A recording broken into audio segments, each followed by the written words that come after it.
তালিম পাঞ্চ করতেছে ওকে, কোনো মুখ দিয়ে ফেনা পড়তেছে এবং পালস নাই, এরকম একটা সিচুয়েশান। আসলে আমরা যারা কাছ থেকে দেখেছি, হ্যাঁ, আজকে ব্যাপারটা কিন্তু অনেক অকল্পনীয়। ক্রিকেটারদের সঙ্গে আমি দীর্ঘদিন কাজ করি, নিজে ক্রিকেট খেলছি, আজকের মতো এরকম ঘটনা, হ্যাঁ, এটা আমার এন্টায়ার কেরিয়ারে কিন্তু এরকম হয় নাই। হ্যাঁ, নিজের কোনো আত্মীয় স্বজন ক্রিকেট প্লেয়ার তো বটেই। সকালে টস করলাম, তামিম আসলো, রাফসান আসলো, দুই টিমের ক্যাপ্টেন। টস করে কিন্তু সম্ভবত ক্যাপ্টেনরা চলে যায়। তো গতকালকে আমাদের একটা মিটিং ছিল, সো সেই প্রেক্ষিতে তামিম আর আমি প্রায় আফটার টসের পর 3-4 মিনিট কথা বলি, 3-4 মিনিটের মতো কথা বলি আমরা। তো কথা বলার পরে তো ওর ড্রেসিং রুমে চলে যায়, আমি আমার দায়িত্বে চলে যাই। ম্যাচও কিন্তু স্টার্ট হয়। ম্যাচ স্টার্ট হওয়ার প্রায় এক্সাক্ট টাইমটা বলতে পারতেছে আধা ঘন্টা 40 মিনিট পরে এনাম ফিজিও মোহামেডান স্পোর্টিং ক্লাবের আমাকে ফোন দিল, Tamim Iqbal feeling pain to his chest, so we want to shift him to the hospital. সঙ্গে সঙ্গেই আমাদের মাঠে অ্যাম্বুলেন্স ছিল, তামিমের গাড়িটাও সম্ভবত ছিল।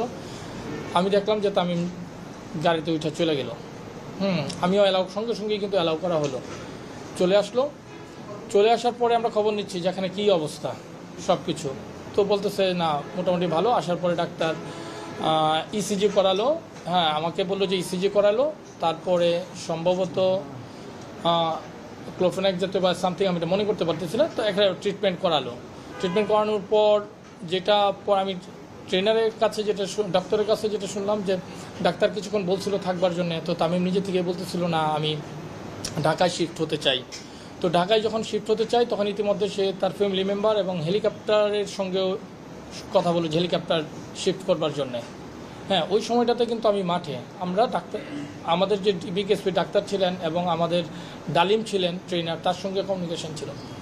সো পরে যখন হেলিকপ্টার আসতেছে শুনলাম, আমাকে হেলিকপ্টার ম্যানেজার ইনফর্ম করলো যে সম্ভবত হেলিকপ্টার এসে তামিমকে নিয়ে যেতে পারে, মোহামেডান টিমের ম্যানেজার শিপন ভাই। তো সঙ্গে সঙ্গে আমার ক্লিক করলো। আমি আমার গাড়ি যেটা ছিল এটা নিয়ে আমরা আসলাম 1 নম্বর মাঠের দিকে। তো 1 নম্বর মাঠের যে উল্টো দিকে যে আপনার রানিং যে ট্র্যাক রয়েছে, ওই ট্র্যাকে হেলিকপ্টার ল্যান্ড করলো। অ্যাম্বুলেন্সটা গেল, পেছনে আমার গাড়িটা গেল। যাওয়ার পর আমরা যখন কাছে গেলাম, তামিম মানে কোনো কথা তো নাই, কোনো প্রকার জ্ঞান নাই, অচেতন অবস্থায়। তখন ডাক্তার, আমরা কিন্তু খুব ভরকায় গেছি যে আমরা কেন হেলিকপ্টারে তুলবো না গাড়িতে রেখে আমরা কী করব। ডাক্তারকে সঙ্গে সঙ্গে জিজ্ঞেস করেন, ডালিম পাঞ্চ করতেছে ওকে, কোনো মুখ দিয়ে ফেনা পড়তেছে এবং পালস নাই, এরকম একটা situation. Vision hot and cool AC 4-way solenoid valve টেকনোলজিতে হিটিং ও কুলিং দুই মোডেই কাজ করে সমানভাবে। Vision hot and cool AC. তো ডাক্তারকে জিজ্ঞেস, ডাক্তার আপনি ইমিডিয়েট সিদ্ধান্ত দেন যে আমাদের কী করা উচিত। বলছে আমরা যদি হেলিকপ্টার নিই it will take lot of time, he will miss the treatment, so একটা মেসিভ কিছু হতো, আমরা বরঞ্চ আবার এই হসপিটালে ফিরে যাই। সঙ্গে সঙ্গেই আমরা ডিসিশনটাকে কুইক নিতে হয়েছে, নিয়ে আমরা এই হসপিটালে আসলাম। আসার পথে রাস্তায় কোনো জ্যাম ছিল না। ট্রিটমেন্ট কিন্তু ডক্টর আর ডালিম দুজনে মিলে কিন্তু ট্রিটমেন্ট তার চাপ দিচ্ছে, সব কোনো কিছুই না। আসার 1 মিনিট আগে বলতেছে দাদা একটু মনে হয় কিছু রেসপন্স পাওয়া গেছে মনে হয়। তো এদিকে কিন্তু আমরা কত তাড়াতাড়ি আমরা আসবো ওইটার দিকেই কিন্তু আমাদের কনসেন্ট্রেশনটা। ড্রাইভারও খুব দ্রুততার সঙ্গে প্রায় 4-5 মিনিটের মধ্যেই কিন্তু আমরা বিকেএসপি থেকে এখানে পৌঁছে গেছি। এর মধ্যে আমি ক্রিকেট বোর্ডের প্রেসিডেন্ট মহোদয়, তাকে জিনিসটা জানাইলাম। আমি যেহেতু আমি ম্যাচ রেফারি সিওর সঙ্গে কথা বললাম যে আমরা আসার সঙ্গে সঙ্গে যেন আপনি এখানে যোগাযোগ করেন, আমরা আসার সঙ্গে সঙ্গে যেন আমরা ট্রিটমেন্টটা পেয়ে যাই। তো সব কিছু কি সৃষ্টিকর্তা সব কিছু আমাদেরকে একবার সমন্বয় করে দিচ্ছেন। তো আসার সঙ্গে সঙ্গে এখানে আমরা দেখলাম যে ডাক্তারদের পুরো একটা গ্রুপ রেডি, সঙ্গে সঙ্গে ইমার্জেন্সিতে নিয়ে গেল।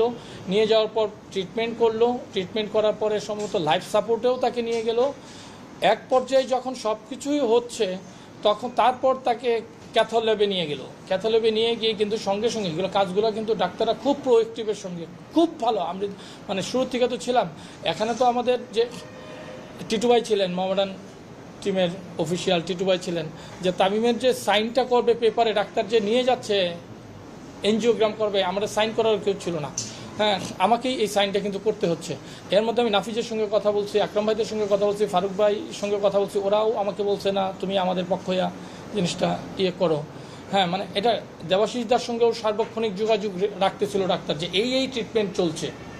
হ্যাঁ, দেবাশিসদা খুব প্রোয়েক্টিভ ছিলেন।